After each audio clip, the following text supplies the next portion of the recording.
Oi gente, tudo bem com vocês? Hoje eu quero falar sobre um tipo de livro que costuma botar medo em muita gente. São os épicos. Eu já vou avisando logo no início que eu não sou nenhuma especialista no assunto. Eu não domino a teoria literária.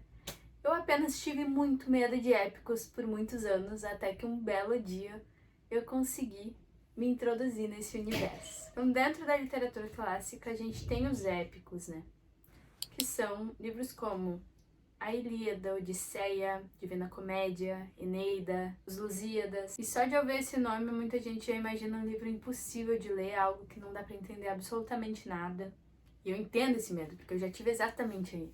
Então hoje eu vim compartilhar algumas dicas de como ler épicos sem abandonar a leitura no meio, sem ficar completamente desesperado que não tá entendendo e achando que é incapaz de fazer essa leitura. E tudo isso é baseado na minha humilde experiência de uma leitura leiga que acabou aprendendo formas mais fáceis de fazer essas leituras. A primeira coisa que tu precisa saber é o seguinte: tu não vai ler esse livro só uma vez, então tu não precisa entender tudo na primeira leitura. Épicos não foram feitos para serem absorvidos de uma vez só, porque existem inúmeras formas de interpretação.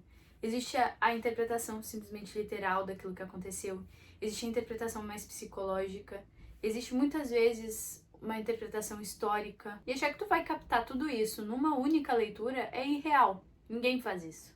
Se em algum momento, no meio da leitura, te der vontade de pesquisar algum personagem que eles estão citando, alguém da mitologia, por exemplo, vai fundo, faz, mas não para sair pesquisando absolutamente tudo. Porque toda vez que tu parar pra pesquisar, isso é uma trava na tua leitura.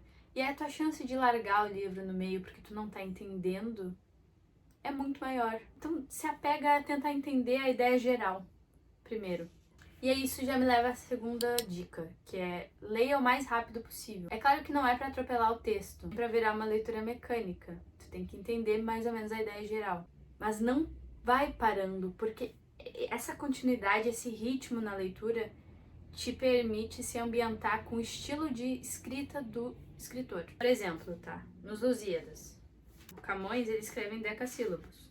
Então, tu tá lendo, tu tá pegando toda a sonoridade daquilo que ele tá falando. As armas dos barões assinalados, que do ocidental praia lusitana, por mares nunca antes navegados, passaram ainda além da Taprobana. Em perigos e guerras esforçados, mais do que prometia a força humana, e entre gente remota edificaram um novo reino que tanto sublimaram. Tem esse ritmo, e conforme tu vai lendo, tu vai conseguindo entender melhor ele.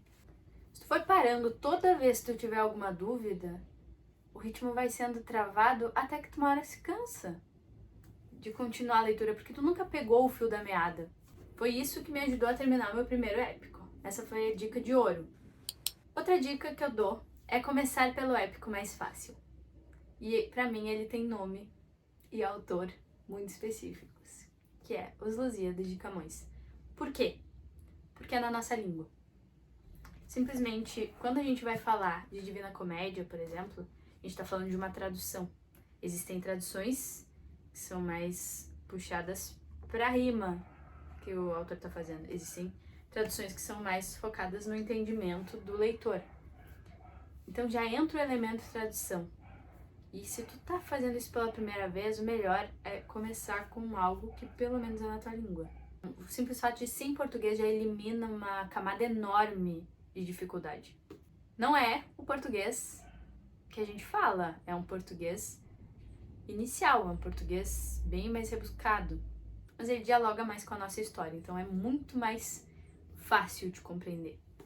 E aí a última dica é, quando for um épico em outra língua, tenha em mãos mais de uma tradução. Agora eu tô lendo a Divina Comédia, né? A gente tá fazendo aqui em casa um clube do livro e a gente tá lendo essa edição, que é a edição da Landmark, ela é bilíngue, então de um lado tem a tradução, tem a original, e do outro tem a tradução.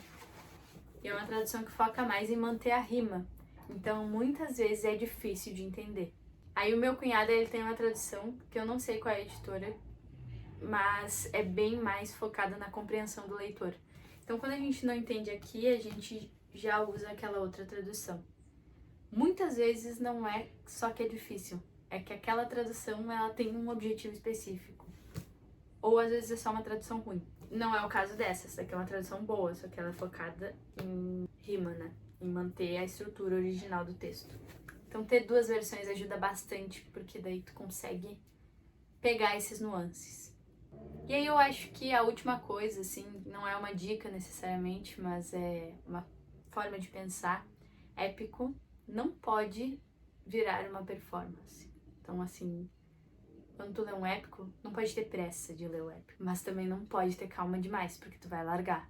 Então não tem nada a ver com desempenho. Também não tá provando que tá inteligente pra ninguém. É mais uma disposição.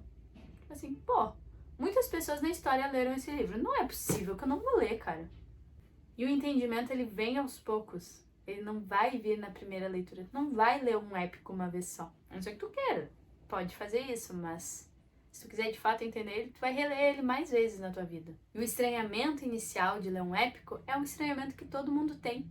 Mas ele não significa que aquele livro não é pra ti. Então essas foram as minhas dicas. Eu espero que elas ajudem a tirar um pouquinho do medo de épicos. E eu vou ficando por aqui. Beijinho e até a próxima.